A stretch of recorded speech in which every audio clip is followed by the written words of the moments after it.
Okay, ಈ teacher ಮೇಲೆ ಒಂದು ಜೋಕ್ ಅದ್ ಹೇಳ್ತೀನಿ ಸರ್. ಶಿಕ್ಷಕ ಹೊಸರನ್ ಹೇಳಿದ್ದೆ ಅನ್ಸತ್ ನಾವು. ಓಕೆ ನೋಡ್ರಿ, ಶಿಕ್ಷಕರ ಮೇಲೆ ಜೋಕೆ ಬೇಡ ಅಂತೀರೇನು? ಓಕೆ ಇರ್ಲಿ. ಈಗ ನಾವು ಹೈಸ್ಕೂಲ್ ಅದು ಇದ್ದಾಗ ಅಲ್ಲಿ ಇನ್ಫೆಕ್ಷನ್ ಹತ್ತಿಂದ ಸಾಹೇಬ್ರು ಬರ್ತಿದ್ರು ಗೊತ್ತರಿ, BO ಸಾಹೇಬ್ರಾಗಿರ್ತಿದ್ರು. ಸಾಹೇಬ್ರು ಬಂದಾರ ಎಲ್ಲಾರು ಕರೆಕ್ಟ್ ಆಗಿ ಓದ್ಕೊಂಡಿರಿ ಅಂತ ಹೇಳ್ತಿದ್ರು. ಆಲ್ರೆಡಿ ಬಂದ್ ಹೇಳ್ತಿದ್ರಿ, ಶಿಕ್ಷಕರು ಬಂದ್ ಹೇಳ್ತಿದ್ರು.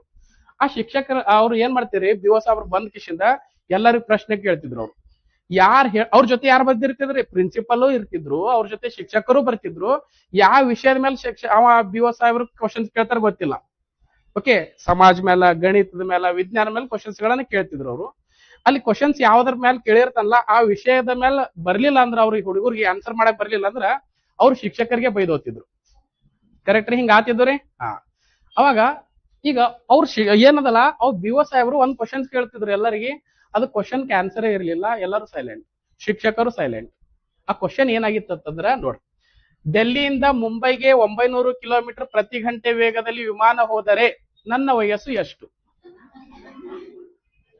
ಡೆಲ್ಲಿಯಿಂದ ಮುಂಬೈಗೆ 900 ಕಿಲೋಮೀಟರ್ ಪ್ರತಿ ಗಂಟೆ ವೇಗದಲ್ಲಿ ವಿಮಾನ ಹೋದರೆ ನನ್ನ ವಯಸ್ಸು ಎಷ್ಟು? ಎಲ್ಲರ ಗಾಬ್ರಿ, ಟೀಚರ್ಸ್ ಎಲ್ಲ ಗಾಬ್ರಿ. ಯಾಕಂದ್ರೆ ಹುಡುಗರು ಇರ್ತಾರ, ಸಣ್ಣ ಹುಡುಗರು ಏನೋ ಬರ್ಬೇಕು. ಓಕೆ, ಅಥವಾ ಹುಡುಗರು ಬಿಡ್ರಿ, ಟೀಚರ್ಸು ಗಾಬ್ರಿ ಆಗ್ಯಾರ. ಓಕೆ, ಆದ್ರೂ ಕೂಡ ಹಿಂದಿನಿಂದ ಒಬ್ಬ ಹುಡುಗ ಕೈ ಎತ್ತದಾರಿ. ಹುಡುಗ ಕೈ ಎತ್ತು ಹೇಳೋ ಅವ್ BO ಸಾಹೇಬ್ ಗಾಬ್ರಿ. ಹೇಳೋತಂದ, ಸರ್ ನಿಮ್ ವಯಸ್ಸು 44 ವರ್ಷ ರೀ ಅಂದ.